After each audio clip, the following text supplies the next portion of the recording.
This woman believes the sun should rise and set according to her needs. Her uncontrollable temper flares up at the slightest imagined provocation. She's cold, heartless, scheming, always ready to attack the unsuspecting male. Her weapons are her looks, her personality, her youth, deadly, mortal weapons which never cease to fascinate her. She spends most of her time and thought keeping in fighting trim. Her vanity is beyond belief. This is the only person in the world she really loves. Everyone else is either an admirer or a slave. She's a megalomaniac. She's a gold digger. Or so she seems to her husband, Frank Carson, who is a tyrant of the evil mold. Power-hungry, domineering, dominating, he lusts for control of other people, forever seeking subjects to his stubborn, iron will. He's arrogant, cocksure, the world's foremost authority on everything, from driving a car to starting a fire, from playing a bridge hand to cooking a steak. At the office all day, according to him, he's a tiger. At home, he must play the royal lion, subjugating one and all to his inspired rule. There is no way but his way. Everything he disagrees with must be changed.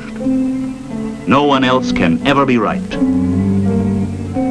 Or so it seems to his wife, Honey Carson. Gold digger. All I'm trying to do is make the house livable. Make myself look human. Make the meals eatable with that little bit of money we have. He must think I can run the house and dress myself for nothing per month. That's what he'd like anyway. He must be crazy. How does he even dare mention money around me? He knows I haven't a thing to wear. I had most of these dresses before we got married.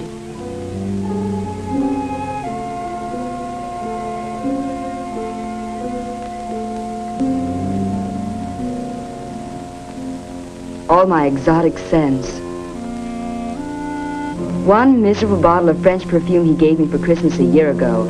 Cologne from the 10-cent store and a home permanent kit. If I spent just half the money on perfume that he throws away on those silly pipes he never smokes, he'd blow up.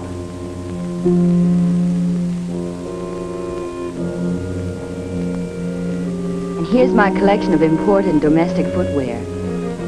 Those pumps I bought 3 years ago for that weekend at the university. This pair has been resold twice.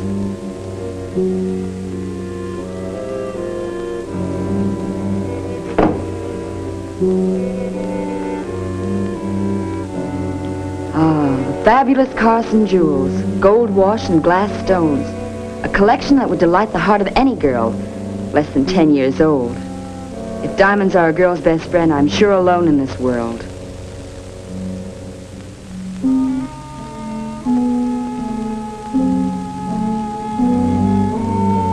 Power mad, she calls me.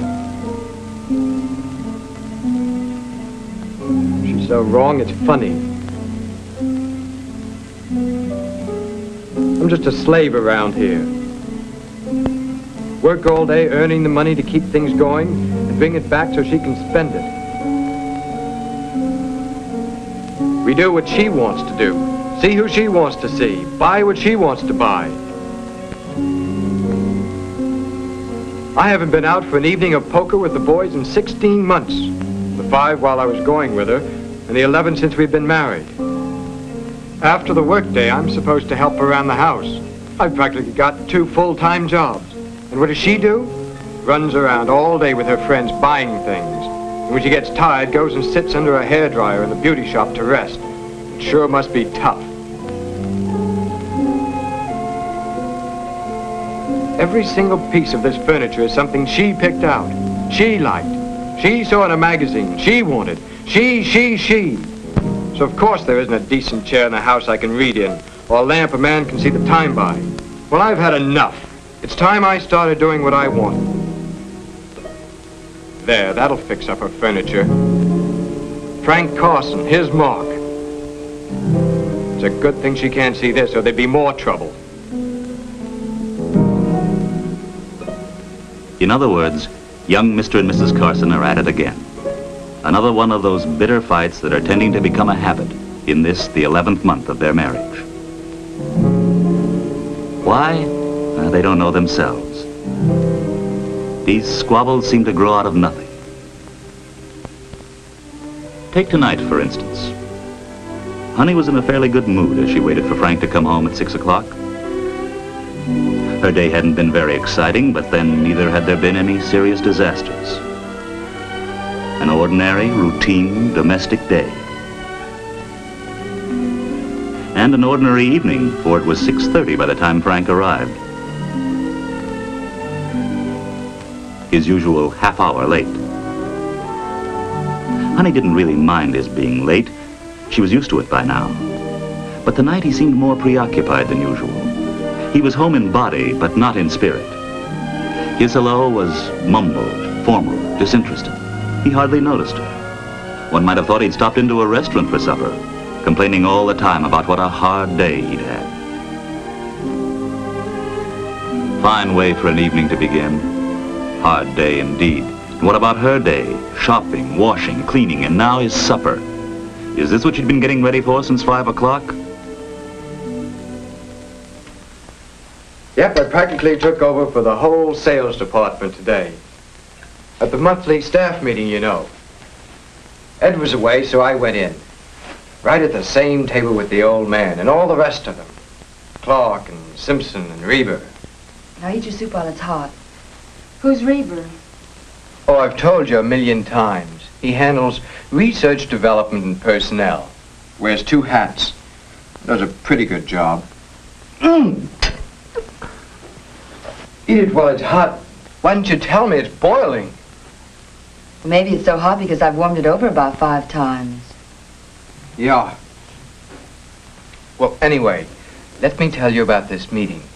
It was really interesting being in there and talking it over with the big boys. Mr. O'Connell himself said that some of my ideas were good. Really? Yeah. Oh, the first part of it was pretty dull. The old man gave everybody a sort of pep talk about how we really had to put on the steam to get up over the last quarter. And then Clark made his report on production. Said that we'd have the new model in about a month. A month? That's what Clark said. I could hardly believe it myself. He said he and Reber had worked the last bugs out of it. They put a pilot model through production. The line's just about set up for full-scale flow. Honey's concern with pilot models and production flow is understandably limited at any time. Tonight, after a day of dull domestic chores and practically no human companionship, she is less concerned than ever. If Frank would only take a little personal interest in his attractive wife, what a difference it would make. Truth is, she'd probably settle for a small compliment on the condition of the house or the adequacy of her cooking. A word about her appearance would have a tremendous effect on things. And if the young executive could find time to express a little real affection, he would change the entire atmosphere of the Carson household this evening. But Frank is full of his own problems. But the big problem is personnel turnover.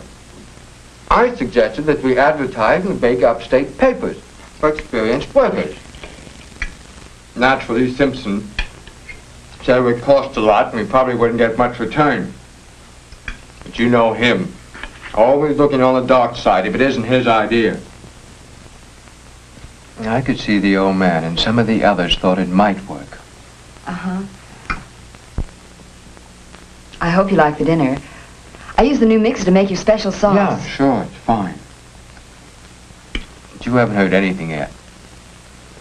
So Reber told Simpson right in front of everybody, either we get personnel or we're in trouble. Frank's talk is rather technical, and Honey doesn't actually know the men he spends his days with. But why is Frank reliving his office life at home this evening? Could it be that the meeting didn't go as well as it might have? Were Frank's superiors rather slighting about his ideas? Is he perhaps making stronger arguments now than he did this afternoon? Could be. Maybe maybe if Honey were a little more impressed, Frank's problem of self-assurance would be relieved. He might even think of changing the subject. But then, how understanding can we expect a young wife to be?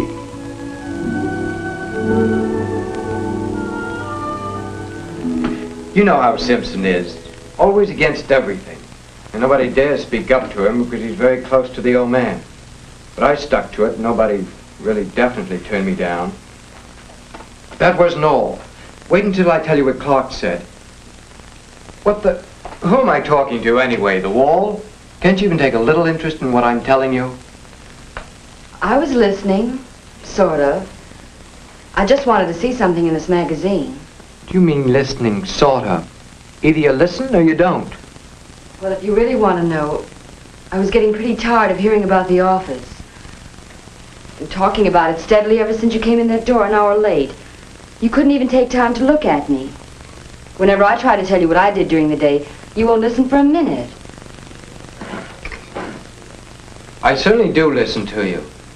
Except when you tell me about something you want to buy, or one of those gossip sessions that are always going on at the beauty shop.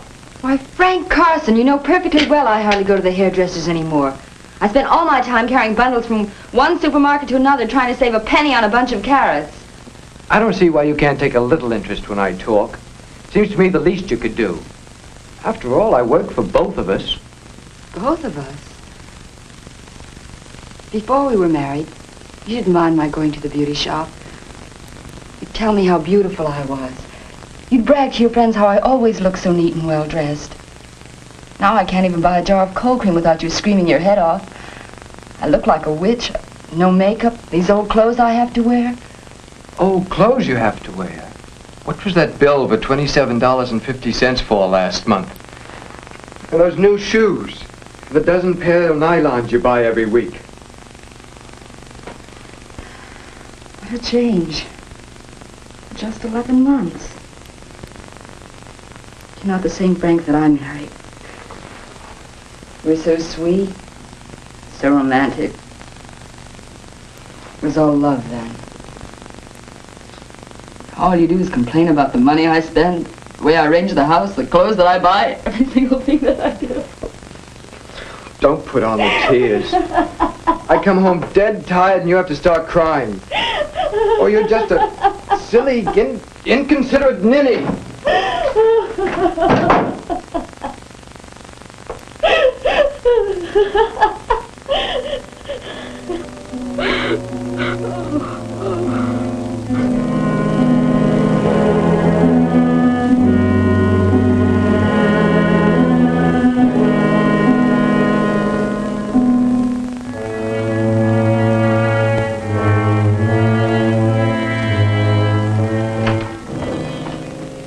Isn't it possible for you to find some other place to hang out your wet clothes than in our one tiny bathroom? I'm sick and tired of living in a laundry. Well, that's too bad about you.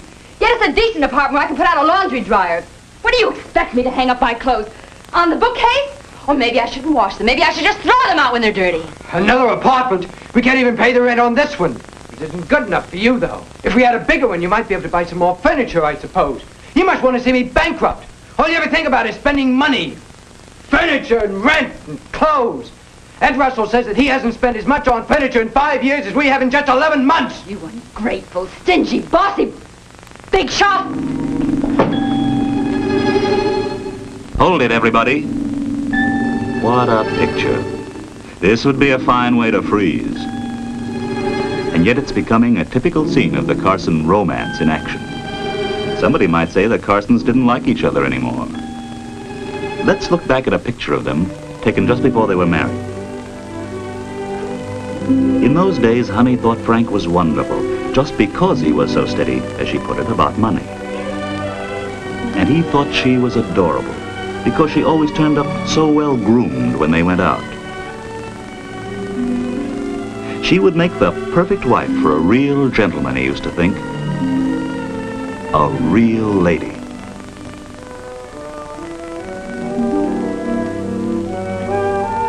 Honey would ruin the evening with one of her scenes, and just on a night when we were going out. Maybe I ought to call up and tell them we can't make it. Certainly can't go over there fighting like this. How can I explain now? What'll I say? Guess I better not. If only Honey would be reasonable. I'll talk to her. No, let's face it. When she's in a mood like this, you can't make her understand anything. Maybe I should apologize and make up. Sure, that would work. Why not? No, I'd better not. She'll just think she's completely right as usual. And it's all my fault. Nope, I won't make a move. What a shame Frank had to go and spoil everything this evening. Just the night I make a special dinner and we're going out, he has to act that way. I wanted to see Francine so much. I'm dying to show her my new coat. Maybe I can bring Frank around. He's had enough time to realize how awful he's been by now. No. Why kid myself? He wouldn't admit he was wrong. He loves scenes. They make him think he's boss. I want to get out of this apartment so much, though. Maybe I should just go in and say I'm sorry and make up. Yes, that's a good idea. But, darn it, if I do that, he'll just think he was completely right as usual. That I really am a gold digger. That I was all wrong. He'd love it. No, I won't. I can't. I won't budge. Should she? What do you think? Whose move is it? Which one of them is to blame for all this trouble? I can't tell because I know them both so well. Who am I? I'm an old friend. I'm the ring that she picked out and he paid for. Both their names are engraved on my side, separated by the word love. Less than a year ago, I heard them both say, I take you for better or for worse. I've had a bad time tonight. Because I know that the Carsons are really swell people, both of them. I'd like to see them happier in their marriage. How can they break the vicious circle and rediscover the affection and respect they once felt for each other?